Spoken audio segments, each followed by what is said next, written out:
Nuestra última exposición será el abuso de la propiedad intelectual en el marco de la Ley Orgánica de Regulación y Control de Poder de Mercado. Intervendrá el señor Marcelo Marín Sevilla, experto en Derecho de la Competencia. Marcelo Marín es doctor en Derecho de la Pontificia Universidad Católica del Perú y de la Universidad Central del Ecuador. Tiene posgrados en Derecho de Competencia en España, Argentina y Perú. Licenciatura en Ciencias Sociales y Políticas de la Pontificia Universidad Católica del Ecuador y la Universidad Central del Ecuador. Diplomados en Microeconomía y otros por la Escuela Politécnica Nacional. Fue ex asesor en el Derecho de Competencia Económica de la Subsecretaría de Competencia del Ministerio de Industrias y Productividad. Elaboró en 2011 para el Ministerio Coordinador de la Producción, Empleo y Competitividad el proyecto de Ley Orgánica de Regulación y Control del Poder de Mercado.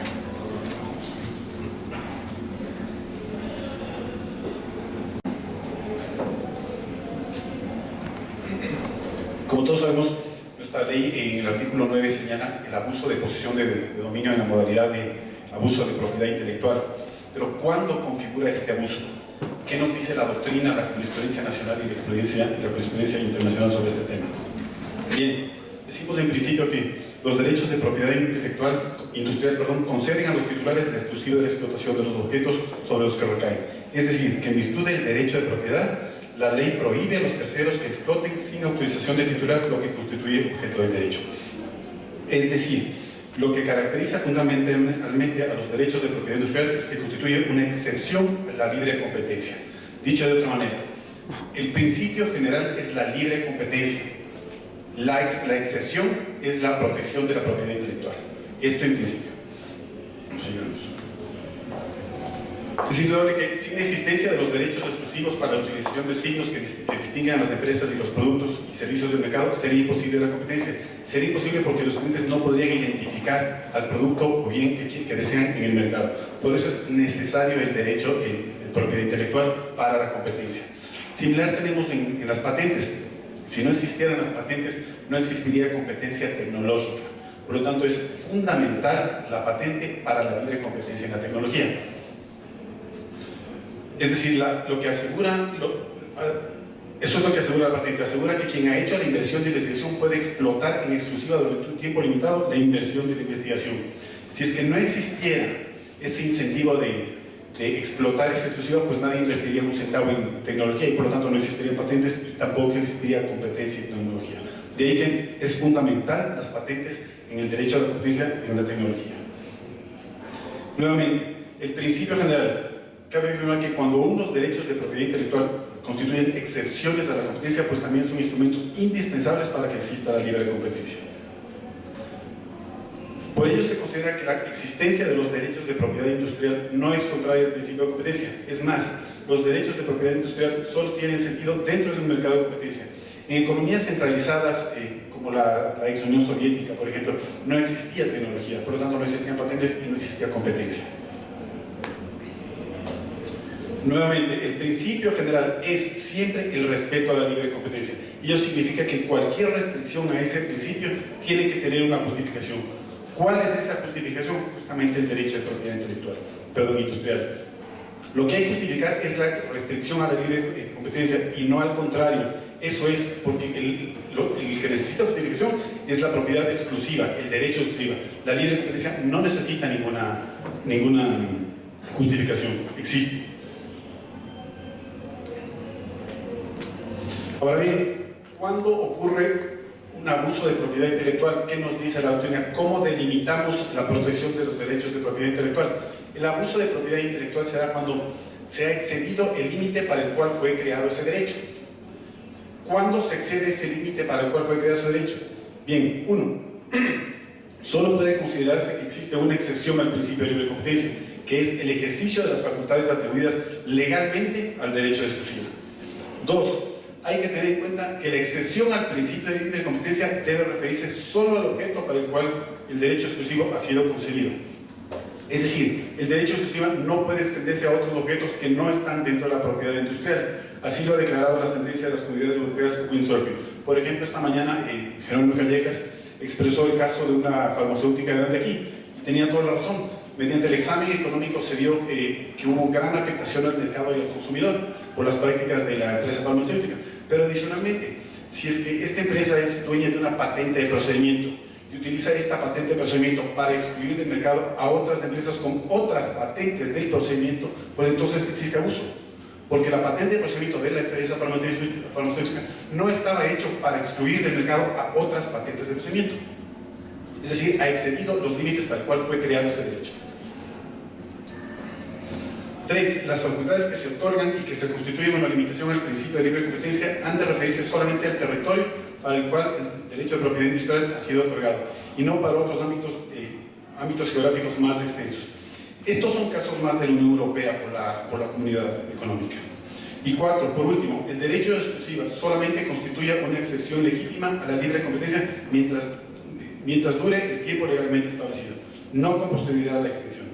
En todo esto existe jurisprudencia variada y doctrina. Las actuaciones del titular, los principios que rodean a los abusos de propiedad intelectual. Las actuaciones del titular de la propiedad industrial no deben tener su base directamente en las facultades de la ley que atribuyen, no pueden ampararse en el derecho exclusivo para eludir el principio de libre competencia. Es decir, si yo tengo una patente, solamente puede ejercer los derechos que me da para esa patente. Si es que fuera de esos derechos que me da esa patente, yo excedo los límites, como el caso que acabamos de ver hace un momento de la farmacéutica, tanto en economía como en derecho, pues debe ser sancionado. El abuso de propiedad intelectual es muy ambiguo, eso está claro. Sin embargo, ha sido ya sancionado varias veces en la jurisprudencia internacional. Por ejemplo, no puede ampararse en el derecho de propiedad industrial la prohibición establecida para un licenciatario de impugnar ese derecho, porque esa facultad de prohibir la impugnación del licenciatario no resulta del derecho tal como está configurado legalmente. Pero sin embargo, no basta con considerar que la excepción a la libre competencia tiene que limitarse al derecho exclusivo tal como ha sido delimitado legalmente, sino que es preciso tener en cuenta también que el ejercicio se haga de las facultades legalmente otorgadas, tiene que ser conforme a la finalidad percibida por la ley al otorgar ese derecho exclusivo. Nuevamente, no debemos olvidar nunca, el principio general es que no se deben exceder los límites exactos para el cual fue creado ese derecho. Si se exceden esos límites, automáticamente estamos hablando de un abuso de posición de dominio en la modalidad de abuso de propiedad intelectual. Así pues, el ejercicio de las facultades otorgadas por las patentes o por los modelos de utilidad debe hacerse de acuerdo con la finalidad legalmente perseguida. Eso es la finalidad del progreso tecnológico, mediante la compensación del inventor. La finalidad de la protección de los signos distintivos es la de permitir a los consumidores y a la propia competencia la identificación de productos y servicios del mercado.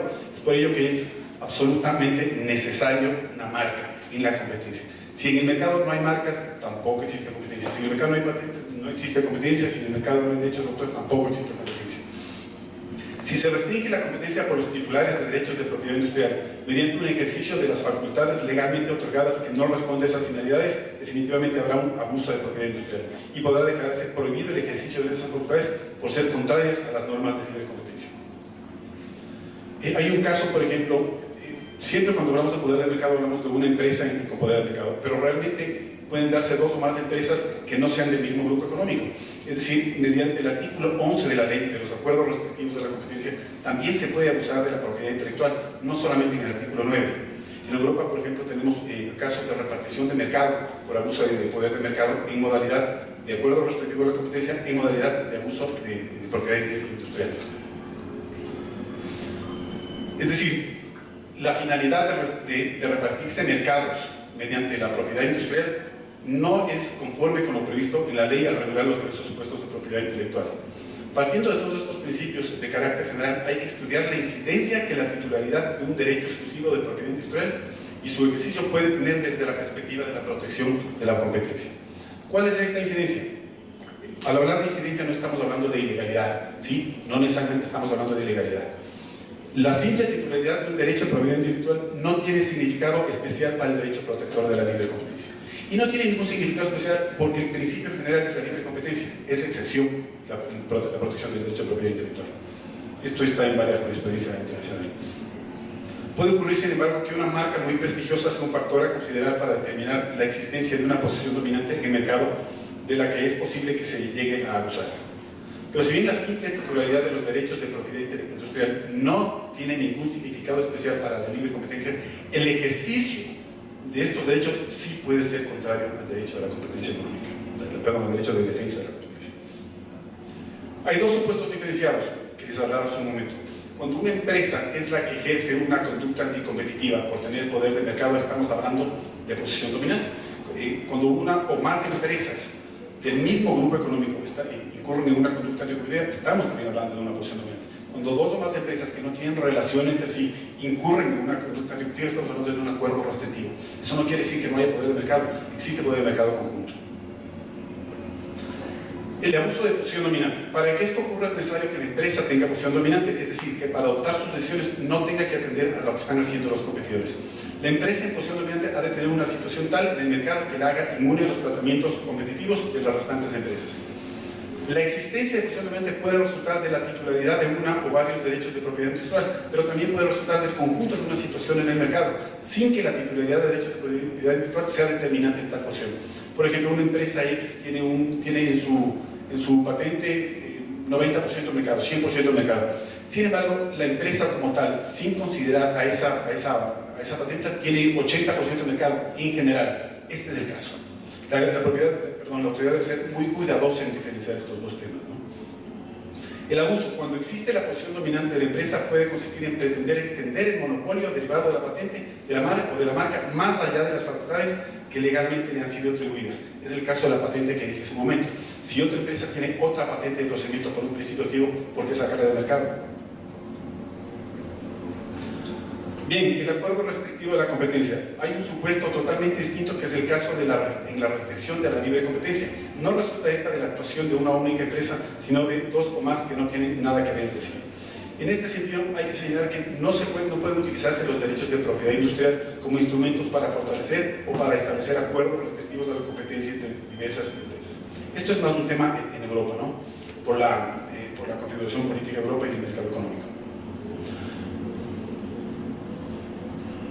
También entre estos acuerdos restrictivos están los que tratan de impedir el agotamiento del derecho de patente o marca a través de una actuación concertada, esto es artículo 11 para nuestra ley, o una actuación concertada entre empresas que se distribuyen la titularidad de los derechos sobre un mismo objeto, con el fin de que faltar la titularidad común no puede invocarse el agotamiento, sino que puede ejercitarse en cada uno de los países, nuevamente en el mercado europeo, por los diversos titulares al impedir las importaciones. Así tenemos varias sentencias, en el 82 y en el 78, por ejemplo.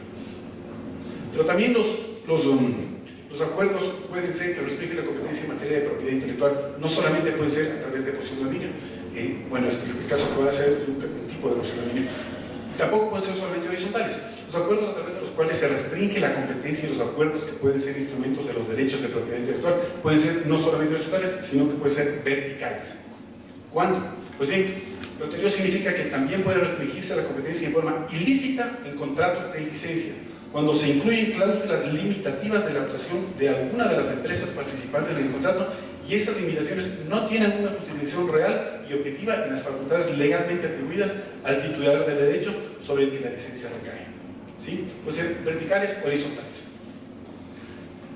Bien, ahora hablaremos finalmente, ya estamos cansados, hablaremos sobre un caso que se dio en Europa, sobre el caso McGill, propiedad intelectual, competencia y facilidad esencial. ¿Qué decían? Las autoridades de competencia europeas, luego europeas, pueden calificar un bien como facilidad esencial si es insumo insustituible e indispensable para participar en un mercado específico y es de propiedad de alguno de los competidores que participen en dicho mercado. Dado lo anterior, el propietario tiene incentivos y argumentos para negarse a ofrecerlo a sus rivales. Es decir, esto es una negativa a contratar, ¿sí? Para ello, la autoridad debe evaluar cuáles son las circunstancias excepcionales bajo las cuales se han considerado que el acceso al mercado promovido por las normas de competencia tiene primacía sobre la protección otorgada al derecho de propiedad intelectual. Aquí hay primacía del derecho de competencia sobre la propiedad intelectual. La facilidad esencial se enmarca dentro del ámbito de las negativas injustificadas de trato, prohibidas tanto por las normas de defensa de competencia de la Unión Europea, que es el caso que estamos analizando, como también por las normas de la Ley Orgánica de Control y Regulación del Control del Poder del Mercado. Si bien es calificado como una facilidad esencial, un bien es calificado como facilidad esencial cuando es insumo necesario para participar en una actividad productiva. Solamente cuando es insumo necesario para participar en una actividad productiva. Esto no es tan sencillo, ¿sí? ¿Qué es lo que tenemos que analizar para ver cuándo es necesario para participar en una actividad productiva? Bueno, primero, No debe ser posible duplicar el recurso. Debe ser imposible o muy difícil encontrar un bien alternativo al recurso en cuestión, ya sea por razones de índole física, legal o económica. No debe ser posible replicar el bien por un medio razonable alguno, lo que implica que no debe existir un sustituto actual ni potencial del recurso. Inmediatamente nos manda a hacer un análisis de sustitución, un análisis económico de sustitución. ¿Sí? 2, para que se pueda declarar como facilidad esencial un bien. Debe ser imprescindible acceder al recurso. La facilidad de ser indispensable, prescindible, necesario para ingresar o mantenerse en el mercado, lo que supone que si el interesado no logra acceder al referido bien, tendría que abandonar el mercado o simplemente no podría ingresar en él. Eso debe ser demostrado. Para ello no basta que el competidor se vea impedido de ingresar al mercado, no es tan sencillo, sino que también debe comprobarse que ninguna empresa puede hacerlo. No solamente aquella que quiere ingresar, sino que ninguna otra puede hacerlo. No debe existir una justificación razonable para la negativa a contratar. Claro, de existir una justificación razonable, entonces ya no se puede dar la facilidad esencial. ¿Sí? Inmediatamente. La negativa es válida. La negativa a contratar es válida si existe una justificación razonable. Bien, el caso McGill. El caso McGill son estas 3 empresas en Europa que estaban en el mercado y las 3 empresas tenían el mecanismo de publicar su programación de televisión con 2 días de anticipación. Con 2 días de anticipación, las 3 empresas publicaban sus listines de programación de televisión. El consumidor debía comprarlo siempre con 2 días de anticipación. Es del mercado de la televisión con 2 días de anticipación, de la publicación de la programación con 2 días de anticipación. Estos listados estaban protegidos con derechos de autor. Y llegó la empresa McGill, justamente, y lo que hizo fue publicar un listado con 7 días de anticipación. Pero ocurre que para publicar este listado de programación con 7 días de anticipación debía utilizar los insumos de las 3 empresas que utilizaban con los derechos de autor el listado de los 2 días de anticipación. Entonces, ¿qué fue lo que sucedió? Se negaron las 3 empresas derechos de autor. Usted no puede publicar los días porque no los damos. Usted no puede hacerlo. ¿Qué hizo la autoridad de competencia? La autoridad, lo que se analiza en este caso es que la empresa McGill quiso ingresar a un nuevo mercado, no el mismo mercado con los 2 días de la programación con 2 días de anticipación, sino que daba 7 días de anticipación. Es decir, nosotros los consumidores, ¿qué preferimos? ¿Adquirir uno de 7 días o 3 de 2 días? Nosotros preferimos uno de 7 días, todos los consumidores. Pero estaba impedida McGill de efectuar esta publicación por los derechos de autor de las 3 empresas. Los televidentes no tenían opción sino únicamente aquella de comprar la programación de televisión cada 2 días. McGill no podía utilizar la programación de las 3 empresas para hacer una programación de 7 días por los derechos de autor. ¿Cuáles fueron las consideraciones de la autoridad europea en este caso? 1. No existía sustituto real o potencial de una guía de televisión con la totalidad de los programas que se transmitían durante los 7 días de la semana siguiente. No existía un sustituto. Solamente había para los 2 días, no para los 7 días. 2. La negativa a tratar no se encontraba justificada ni por la actividad de radiodifusión ni por la edición de revistas de televisión. Simplemente era una negativa por los derechos de autor. 3. Las 3 empresas se reservaron el mercado de las guías semanales de televisión, que es otro mercado, excluyendo cualquier competencia mediante la negativa de la información para elaborar dichas guías. Es materia indispensable tener las guías de 2 días para elaborar las de 7 días, ¿sí? Y se reservaron ese derecho y tampoco hacían lo necesario para publicarlo. El consumidor pues no tenía acceso a una guía de televisión de 7 días, aun cuando existía la posibilidad de crearla. Evidentemente la decisión de la autoridad fue decidir como facilidad esencial y darle a McGill el derecho para hacerlo, ¿no? Así tenemos otro caso también que es muy famoso para romper los derechos de autor y dar preeminencia a la propiedad intelectual en pos del consumidor del mercado. Es el caso IMS Health, también en Europa. Bien, las conclusiones. El principio general es del respeto a la libre competencia y la protección de los derechos de exclusiva de propiedad industrial son una excepción al principio. El ejercicio de estos derechos debe estar justificado conforme el objeto específico para el cual se ha instituido legalmente el derecho que se ejerce. Los derechos de propiedad industrial son instrumentos indispensables para la competencia. Sin la existencia de los derechos de exclusiva para la utilización de los signos distintivos que se distinguen a las empresas y los productos y servicios, sería imposible la competencia. Sin las patentes, sería imposible la competencia en el ámbito tecnológico. El ejercicio que se haga de los derechos de propiedad industrial sí puede ser contrario al principio de libre competencia. Solo puede considerarse que existe una excepción al principio de libre competencia para el ejercicio de las facultades atribuidas legalmente al derecho exclusivo. No existe otra. Si el ejercicio de los derechos industriales, de propiedad industrial, exceden el límite para el cual fueron creados esos derechos, pues estamos cometiendo un abuso de propiedad industrial.